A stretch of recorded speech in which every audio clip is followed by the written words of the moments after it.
क्यों आज भोजपुरी इंडस्ट्री के सुपरस्टार आज सदमे में रो रहे हैं? क्या है कारण? जय हिंद दोस्तों, आप सभी को बता दूं, आज जिस तरह से हमारे MS धोनी का जन्मदिन है, उसी तरह यह भी दुखित बात है कि आज हमारे बीच माननीय दिलीप कुमार जी यानी सुपरस्टार, जो इंडिया के पहले सुपरस्टार थे, दिलीप कुमार जी, वो आज नहीं रहे।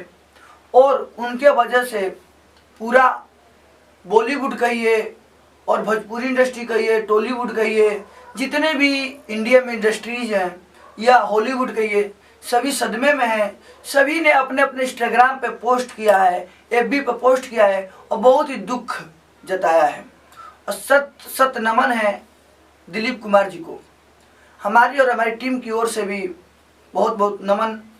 मैं आप सभी को बता दूं, world famous power star Pawan Singh हो या दबंग स्टार खेसारी लाल यादव हो या जुबली स्टार निरहुआ हो, रवि किशन हो या मनोज तिवारी हो, सभी ने दुख जताया है कि हमारे बीच सुपरस्टार दिलीप कुमार जी नहीं रहे।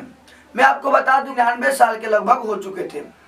बहुत खुशी की बात है एक तरह से कि वो इतने बड़े सुपरस्टार हमारे बीच 99 साल तक रहे और उनसे हमें यानी पूरी जितनी भी इंडस्ट्री है सबको कुछ ना कुछ सीखने को मिला। तो दिलीप कुमार जी को सत नमन। और सभी स्टारों ने उन पर दुख जताया है। कोई स्टार ऐसा नहीं जिसने दुख नहीं जताया है। आप इसी तरह मेरे साथ बने रहें और चैनल को लाइक करें, शेयर करें, सब्सक्राइब करें।